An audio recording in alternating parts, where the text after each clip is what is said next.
Don't accept drinks from strangers. What pro tip would you like to give to the opposite sex? My brother from the same Martha, what's up my man, so glad you can make it to another story time. Make your boy Andrew proud and hit that MF like and subscribe button.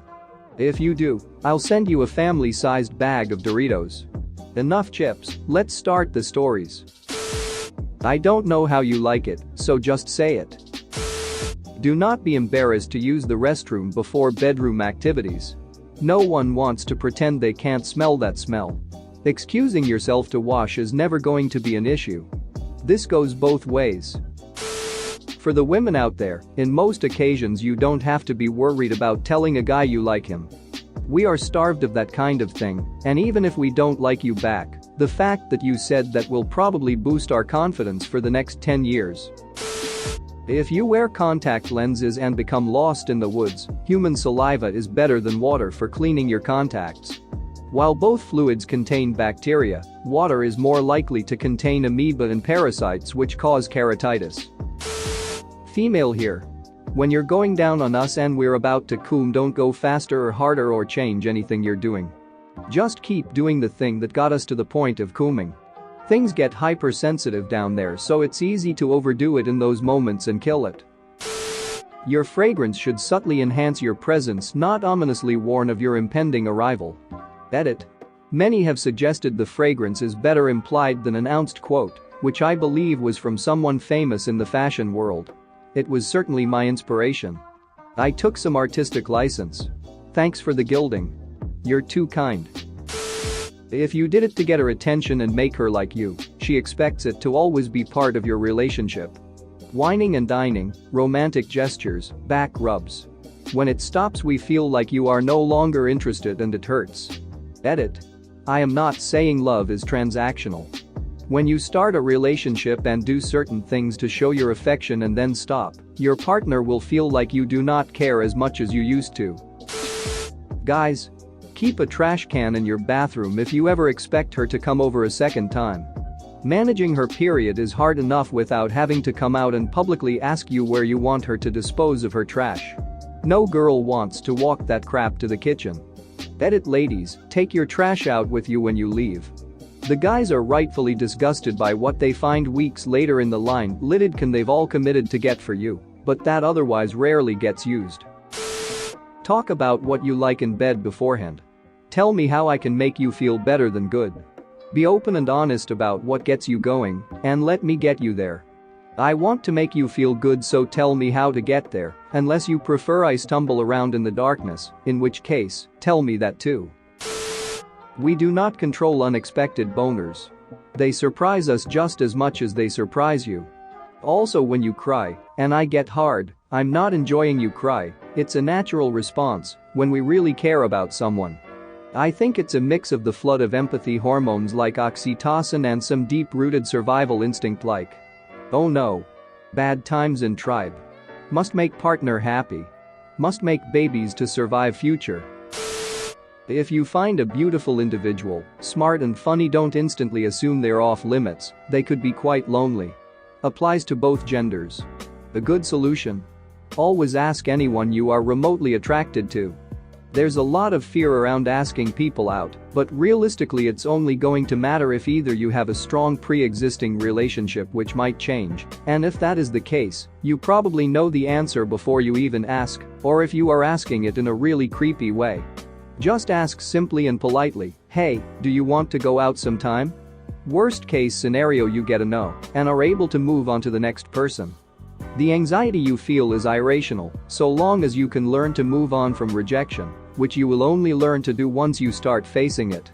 The side effects of not asking and living a life of lonely failure because you were too scared to ask is always going to be much worse than the side effects of asking, which at most will lead to temporary disappointment or embarrassment, both of which you will completely forget in the fullness of time. It gets easier with exposure. The risk-reward is always going to come out in favor of asking because there are no real consequences to failure. Some men, like me for example, find all sizes of boobs and ass nice. Boobs are boobs. We like boobs. Ass is ass. We like ass. Basically, we like girls and their round things, no matter the size. Edit, oh hey, thanks for the silver, stranger didn't expect this to blow up. Oh, and yes people, I do see the massive reply count for, but I have a preference. Preference is fine, I'm just saying, please don't discriminate. My type is short, thin, pale, shy and nerdy. Glasses, freckles, sweet and cute. Hell, one of my exes was pretty much all of these things, plus a hentai addict. I'm just saying, I ain't gonna tell a hot tall girl, I ain't gonna even consider her. You never know, personality doesn't actually correlate with looks, damn it. XD my current partner is like half the list, and I love the heck out of her. Be open to things outside your preference. Chivalry is nice but don't overdo it. We can tell when you're trying too hard. I had a guy nearly knock me over once trying to get to the door before me, so he could hold it for me. Edit, wow this sure did get a lot of attention lol. For those curious, the other reasons for him not getting a second date were because he was pretty damn off-putting during the date. I met him online. He seemed pretty normal online, but when we met he was dressed badly in clothes that were too small and not appropriate. He was 37. I was 24. He tried to hold my hand while we were walking from the car into the restaurant, which I politely decline. We get into the restaurant and he tries to hold my hand as we're walking to the table, and I tell him no again. When we got to the table we started talking and he was talking way too loud. He started telling jokes and they were dirty unfunny dad jokes, which I didn't mind. The only thing was he was saying them way too loud. I asked him to stop because it was making me uncomfortable and he wouldn't. He just told me I shouldn't care what people think and continued. So I just paid for my coffee and left. It was too much to deal with. Mail here. Ladies, if you like us just say so, any hints you give us will result one of two things. 1. It will go over our heads. 2. We will notice, but won't do anything, because we are afraid of ducking up a good friendship. So please, just tell us. Most of us aren't dicks, so if we don't feel the same way we will try our best to let you down kindly. Plus, if we do feel the same way it's a win for both of us. EDIT 1. Holy crap, thanks for the silver, gold, and crap ton of upvotes. EDIT 2. All those who disagree with me, you are completely RIGHT, well at least most of you, and it does go both ways. This was mainly just a blanket statement as this is what I've seen happen the most.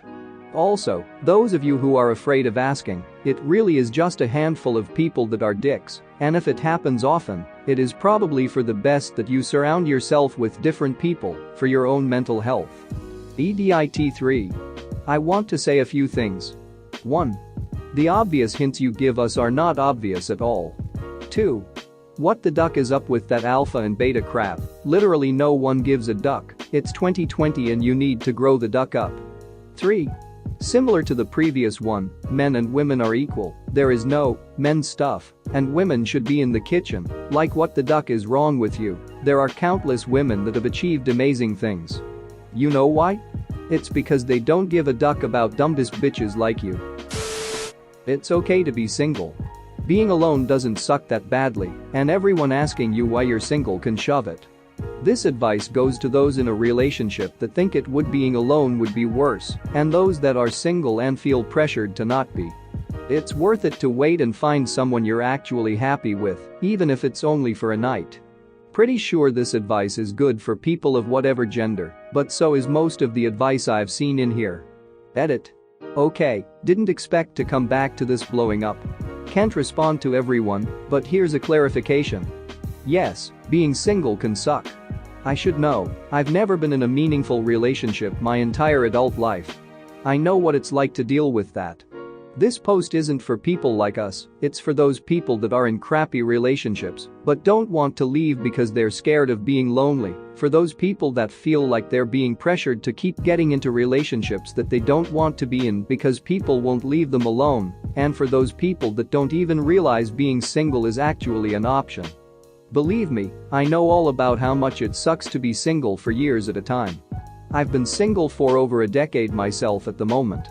But I've also got friends in toxic relationships that are terrified of leaving because they'd rather deal with the abuse than go a week without someone to come home to. And I've got friends that have went from person to person and have never had the chance to define who they are as a person without ever giving themselves the chance to figure out who they are as a person without someone else to define themselves by.